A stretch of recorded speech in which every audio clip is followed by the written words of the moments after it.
मल्ला और मणि, वो दोनों इतने वर्षों से यहां अत्याचार करते आ रहे हैं, उसका उद्देश्य क्या था? कि तुम सभी भयभीत रहो।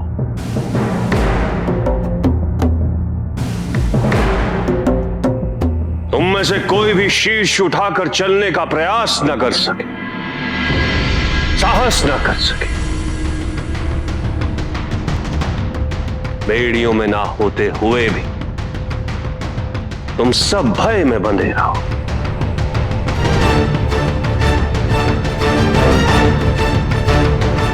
दासत्व के अनेक प्रकार होते हैं। कोई मानसिक रूप से दास होता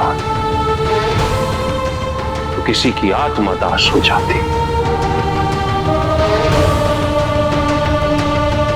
और किसी के मन से मुक्त होने की भावना ही समाप्त हो जाती।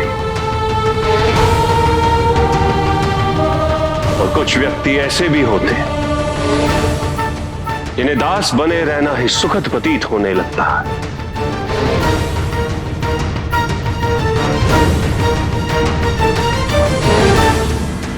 क्योंकि वहां ना अपने स्वप्न होते हैं, ना ही अपनी इच्छा,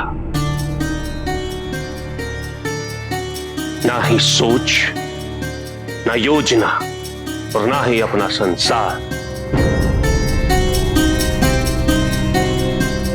ऐसे व्यक्ति प्रत्येक क्षण दूसरों के संरक्षण में जीवन व्यतीत करने लगते हैं, उनके संकेतों पर जीवन व्यतीत करने लगते हैं। ऐसे व्यक्ति कभी भी एक दूसरे के सुख और दुख में साथ खड़े नहीं होते।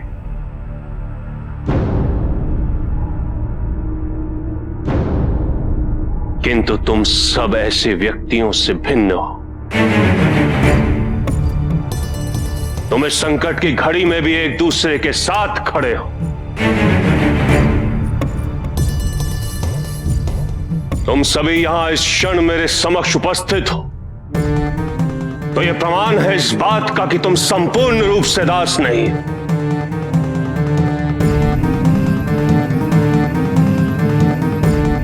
तुम सबको यहां तुम्हारा भय नहीं लाया। तुम सब यहां उपस्थित हो तो केवल इसलिए कि वर्षों से आ रहे इस अत्याचार को समाप्त करने का साहस, प्रतिशोध तुम में अब भी विद्यमान है।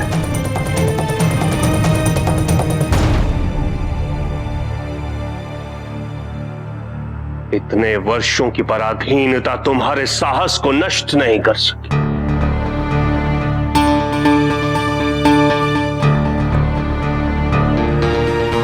और यही महानता की विजय है और दुष्टता की पराजय।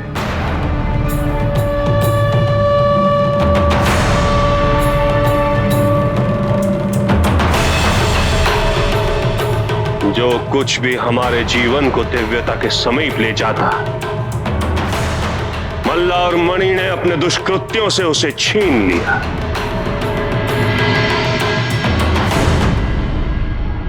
तुम्हारे अधिकार छीन लिए, तुम्हारे स्वप्न छीन लिए। आज ये क्षण आया है तो जागृत होने का।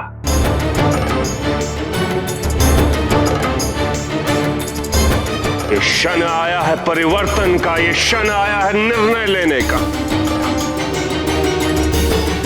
ये क्षण है मल्ला और मणि की पराजय के आरंभ का, जो केवल तुम्हारा ही नहीं अपितु आने वाली पीढ़ी का भविष्य भी निर्धारित करेगा। निर्धारित करेगा कि क्या वो भी ऐसे ही भयपूर्ण स्थिति में जन्म लेंगे,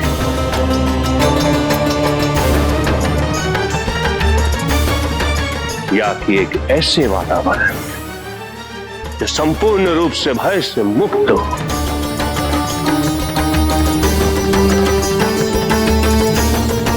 क्या उनके लिए भी तुम यही वातावरण छोड़कर जाना चाहते? मौन रहकर अत्याचार सहते रहो।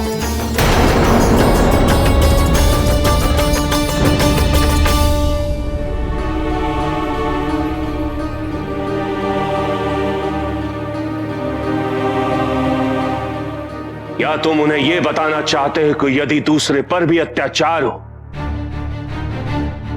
तो उसका विरोध करने में संकोच न करना, पीछे नहीं हटना। ये क्षण है निर्णय का। यदि यहां तुम में से किसी को भी अपने प्राणों की चिंता है, अपनी संपत्ति की चिंता है, तो यहां से इसी क्षण प्रस्थान कर सकता है।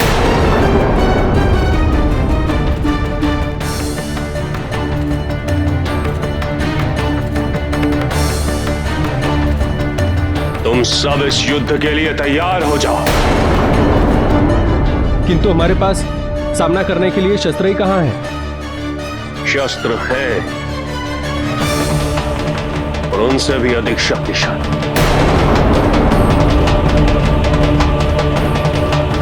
क्योंकि ये युद्ध हमें खड़ग से नहीं, कृपा से करना होगा। क्रोध की हुंकार से नहीं, भक्ति की गूंज से करना होगा। एक ऐसी गूंज जिसका स्पंदन सभी लोगों को प्रभावित कर देगा। यह युद्ध है उनकी शक्ति और तुम सबकी एकता का। एकता जिसमें एक दूसरे के प्रति सद्भावना हो, समर्थन हो, एक दूसरे के प्रति स्नेह होगा।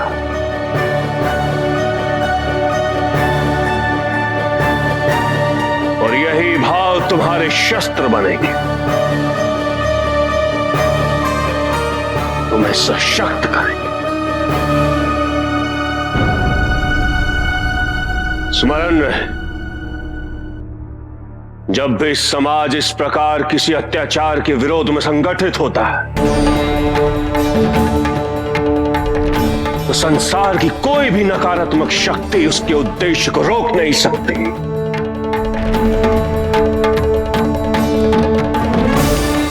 पराजित नहीं कर सकती।